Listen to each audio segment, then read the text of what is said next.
Duh.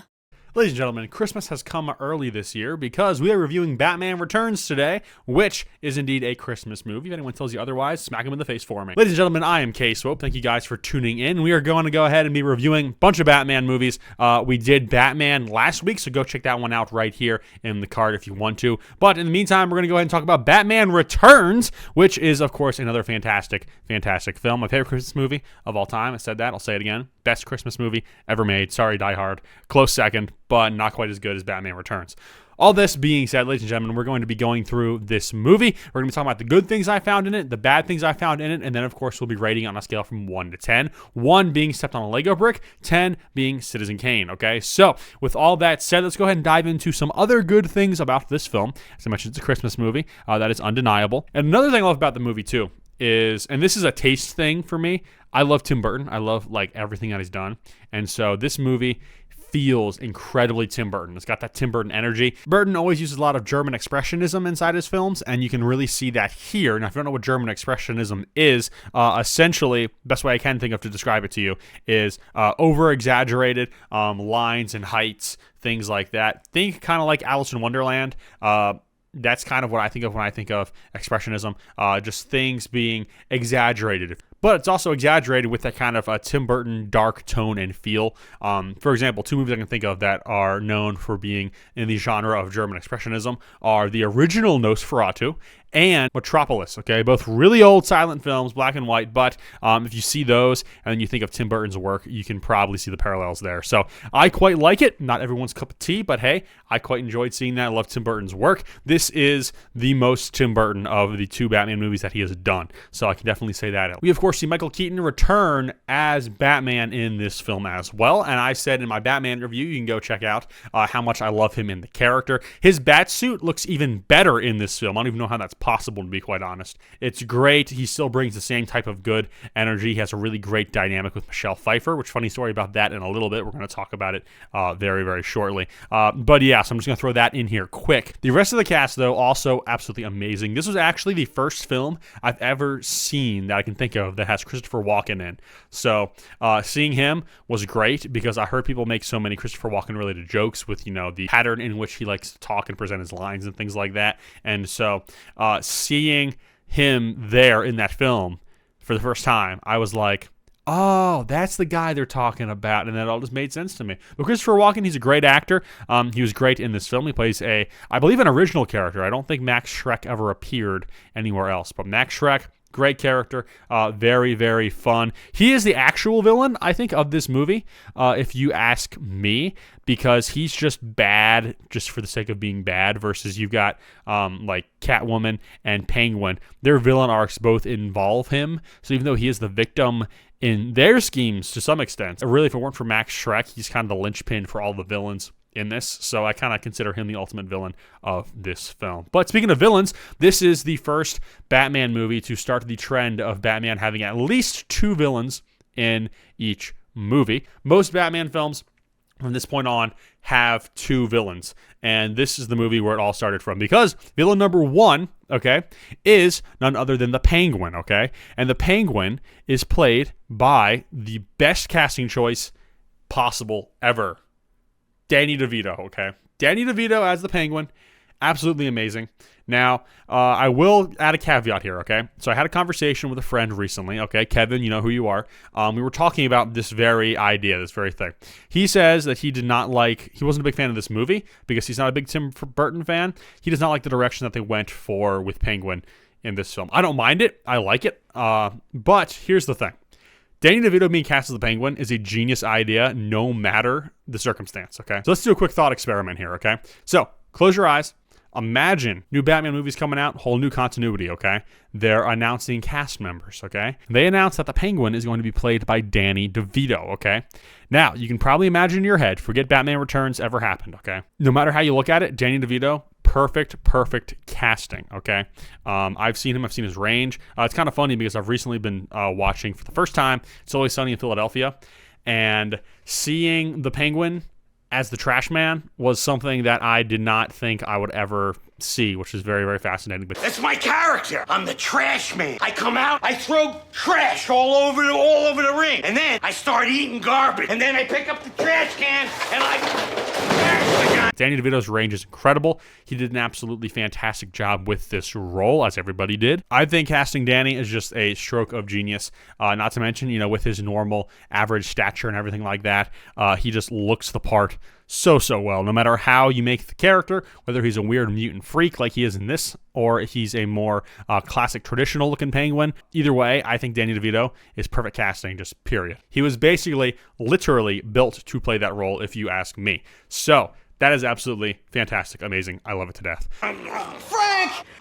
Oh my God! No, throw it up in the bathroom! Get out of here! Go take a break. Go take a break. But I also love to death Michelle Pfeiffer's Catwoman. A lot to say here. First things first, she really started the trend of the black skin-tight catsuit for Catwoman that we see in most Batman media after this point. So again, these films, so influential. I said that a lot about the previous Batman movie as well. A lot of influence here. A lot of things come from this movie that are very, very important that we get to see mimicked and kept being brought back later on in Batman lore, and that is one of them. Michelle Pfeiffer, she also does a fantastic job. I think it's really shows her and Keaton's acting chops very, very well, because here's a little story for you.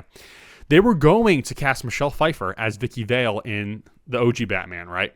Now, the problem came in with the fact that Michael Keaton was currently dating Michelle Pfeiffer and thought it would be awkward, okay? Playing romantic interests while they're actually romantic interests, okay? Unfortunately, the awkwardness didn't stop there, because then, of course, she gets cast as Catwoman, who has a far steamier relationship with Batman/Bruce Wayne in the sequel. And by that point, they actually broke up, which is even more funny because they had to cut through the differences in tensions, and they did a really good job putting those facades back on like they actually, you know, are attracted to each other, that kind of thing. For this film, they also bring back Danny Elfman for yet another iconic score. Not quite as iconic as the original Batman movie, but still very, very great. The same Batman theme returns. We see that multiple times, multiple places.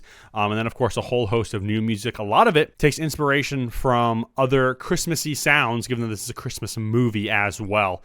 So that's really cool to see. Still another great score. Not quite as iconic as the original Batman score, but it's still really high up there. So got to give credit where credit is due. Danny Elfman, you are killing it. But as with everything in life, something that is good, you have to take the bad with it. And so with this film, we do have some negative things to say.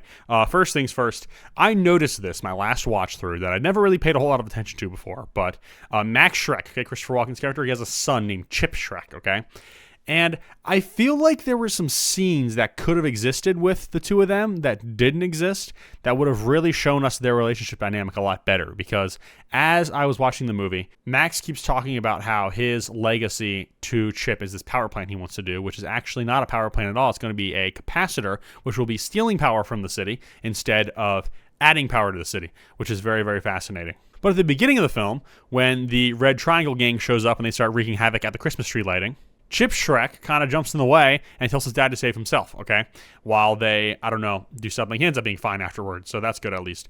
He's willing to sacrifice himself, if you will, for his dad, which is really interesting, very, very strange. And then at the end of the film, we actually get to see the inverse of that, because then Penguin comes back to take Chip Schreck, but Max Schreck hops in and he says, take me instead, because you don't have any beef against him, you have a beef against me. So I feel like there may have been some scenes that would have shown some character development there a little better, because I think it would be really, really good and really, really nice writing if Max Schreck, being this bad guy, they established him quite early on as he's not a good guy, if he kind of comes around in the end and becomes more selfless and, you know, wants to give more for his son. I feel like that was almost the case, and then stuff was left on the cutting room floor. I don't know that for a fact, but if it was, that would have been a really, really nice plot point. So it's not necessarily that it's bad, it's just that I feel like I see something that could have been there, that I would have loved to see there, that I did not see there. So I can't exactly call it good either, so in the bad section it goes. Something else I put in the bad section here is I think Catwoman's supernatural origins are just kind of weird. They just don't need to happen. I like the character. I like what they do with the character. Again, very Tim Burton. Even the whole supernatural origin thing, very Tim Burton. That's why I don't hate it, but I also don't really like it as well. because then it just seems like she's a nut job. And in the comics, in the source material, she's clearly not a nut job. She's just a cat lady who likes to steal shiny things. And I think that's kind of reasonable. And then, of course, as talked about before, Penguin's origin story. It is a little different. I understand people not liking it. I don't mind it. Again, very Tim Burton, though. This, like I said, is a lot more of a Tim Burton film than the previous Batman movie is. But speaking of comparing things to the last Batman movie, one thing that we can also compare is the fact that Batman also does not seem to have a problem with killing people in this movie. He literally straps a bomb to a guy and throws him down the sewer, and then he blows up. So yeah, there's that. I'm now not a fan of the Batman killing people like that. I don't hate it, but I don't love it either. I don't think it makes for a bad movie. I think it just makes for a bad comic accurate movie. So the comic accuracy really goes out the window with that kind of stuff. Speaking of Batman's reputation and everything like that and killing people, in the film, they, of course, try to frame Batman for killing this ice princess or whatever. They frame Batman for killing her, and then he has this whole run around with the cops. He never actually fixes his reputation in this film, and I think that is kind of weird, because I don't really know what to take of it then. Like, what do people think of Batman after all of this? Which we never really get an answer for that. We kind of do. We'll talk about that in Batman Forever, but not now. So, yeah, that's kind of a loose thread that's just left dangling that I guess Tim Burton's thought was just don't think about it, and, it's not important to the rest of the plot, which I get, but also on the other hand, I still want answers. There's also one continuity error that I see every single time I watch this movie that I noticed on, like, my first or second watch through of the film. It was that at the end, when he's unmasking himself in front of Selena Kyle, okay, his eyeshadow, okay? So Batman's got this eye makeup, okay? That's covering his eyes, making them look dark, They're supposed to, I think, look like an extension of the mask, like it comes in closer to his eyes, I guess. But when he does it, he, rips the thing off, and there's a quick cut where they flash to, like, Selena or something like that. I forget what exactly. Where he's going to reach for the mask, it cuts, and then when he's pulling it off, the eyeshadow's just gone, so he's not wearing it in the thing, which I understand that because canonically, he's not supposed to be wearing the eye makeup. However, as someone who knows what they're doing, and I noticed that continuity, just like straight off the bat, it is very noticeable, and I don't like it. I like to make fun of it a lot, but I can't make it like a hard point against the film, but I can definitely say that it is something that distracts me, kind of pulls me out of it a little bit. But generally speaking, those are my thoughts on Batman Returns. And to be honest, this is another one of my favorite Batman films. I love the Tim Burton ones so much. If I'm being quite honest, I'm ranking the Batman films. I'd probably do Batman. I'd probably do The Dark Knight, and then third place, I'd probably do Batman Returns. And so as a result, Batman Returns, ladies and gentlemen, is going to get a 9 out of 10 on my rating.